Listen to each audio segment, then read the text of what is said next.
So as a Star Wars fan, I'm obligated to hate a select few things.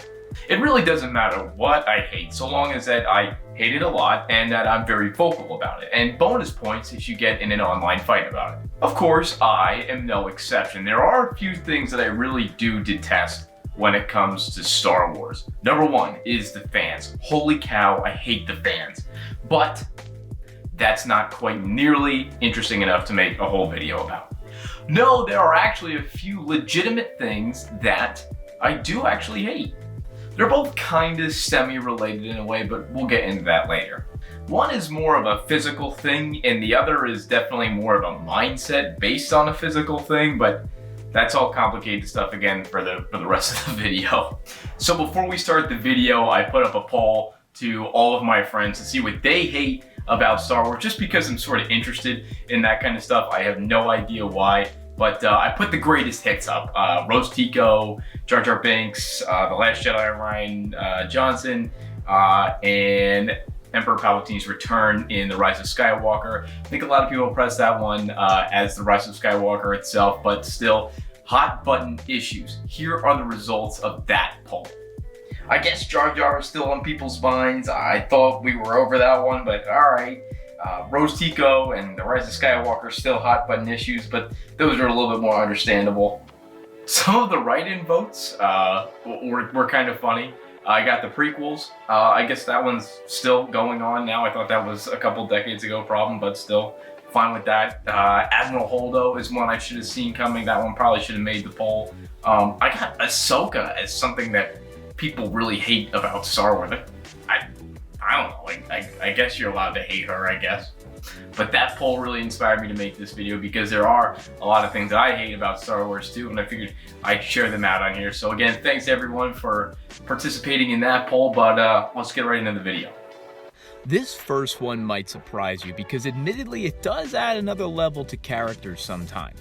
And sometimes it's cool to read, but that's pretty much where it stops being interesting for me. I'm talking about lightsaber forms. Shicho, Makashi, Saresu, blah, blah, blah. It all means nothing to me. Here's what matters to me in a lightsaber fight. Why are these people fighting? What are they feeling? Who lives and who dies? That's it. I don't care if someone's Form 3 is perfectly suited to best Form 7 or whatever. The Revenge of the Sith novel was full of this stuff, and it was one of those things that really dragged me down. It just seems super gimmicky and not at all relevant to bigger issues when you're fighting someone. It also feels so out of touch from everything in canon because I can't tell you one story from the new canon that actually mentions anything to do with saber forms. If you can, please let me know. If you want to say that someone is more defensive or more aggressive when they fight with a lightsaber, that's perfectly fine because that's something that actually makes a visual difference when it comes to watching the fight. Do I need to know because Obi-Wan is a master of Saresu he can match up perfectly with Anakin Shien's style? No. Hell, I wouldn't have even known that they were using those forms because it doesn't matter at all. That means nothing to me because these characters don't ever mention that. Ever. Not even once. One is aggressive, one's a master of defense. Done. Simple. When you start throwing labels at everyone's lightsaber style, it does a few things in my head. Firstly, it becomes this game of matchups, and it leads to some pretty stupid arguments as to why someone lost or won a lightsaber fight. This isn't a game of Call of Duty free-for-all where the Jedi Council picks their best lightsaber form specialist and says, "This is a great pick, guys. We'll win this 1v1 versus the Sith this time." But yet, that's what the forms do. The other thing it does is it takes away from much more important aspects of a lightsaber fight. Why bother spending time thinking about the moves in Form 2 and how they parry with Form 6 when there are bigger things at stake? Lives are at stake in these duels. The fate of the galaxy is at hand. The galaxy is counting on us. And people worry about lightsaber forms. That kind of stuff I can't stand. It's so pointless. The other thing I really can't stand in the Star Wars universe, and this one should really ruffle some feathers, is the emphasis on training. All kinds of training. Jedi training, Sith training, soldier training, all of it. I hate the emphasis on it. It's not so much that I hate the actual training itself. I see the importance of it. It's kind of essential. Learning to become something and do something is pretty crucial in the Star Wars universe. But sometimes I feel like the word training is used a little too narrowly. Let me explain. There seems to be this large group of Star Wars fans that think that if someone wasn't trained in something, that they shouldn't know how to do it.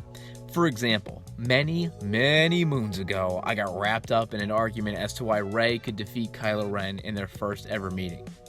The people that were on the other side couldn't understand how Rey, with no lightsaber training whatsoever, could beat Kylo, an ex-Jedi and experienced Force user. But let's take a moment here and remember that this guy, Red 5 standing by, blew up a Death Star with 0 flight hours in an X-Wing. And he... Are you an angel? What? Blew up a droid control ship despite never even seeing a Naboo starfighter before. Now this is pod racing. And pretty much the entire Jedi Order were great military generals, despite none of them ever going to a military academy. Here's my point. Training isn't everything. And sometimes I feel like Star Wars and the fans go a little too heavy on it, and it forces a certain mindset. Is it so bad to think that there are people in the galaxy that are just more naturally gifted at doing things than others? I mean, no matter how much I train, I, talking with my Hans, will never be as good of a baseball player as Mike Trout, or as good of a basketball player as LeBron James. It's just not going to happen. Why should we think that suddenly because someone wasn't trained in something in Star Wars, they can't do it? I'm almost totally over the word training, and to be honest, Lucasfilm and the writers support me on all this, so I really shouldn't be this upset. Let's take a look at this recent comic box from The Rise of Kylo Ren. Vo, a young student in Luke's Jedi Academy, is frustrated that she isn't as strong as Ben, even though she works just as hard. Luke tells her the Force doesn't work like that, and it doesn't mean Ben is necessarily stronger than her. The Force to Luke is a door, and he says that some people just have a more open door at the start than others. Star Wars shouldn't be about power tiers and having this sort of weird training checklist where characters just go through a bunch of things so that they can do them in the future. That's not interesting at all, and it never has been. The same thing goes with the saber forms.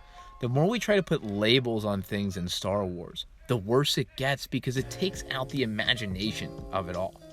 It takes away from the spectacle and the wonder the movies create. It's not a Call of Duty perk set. It's not a D&D campaign. It's not a playthrough of Knights of the Old Republic.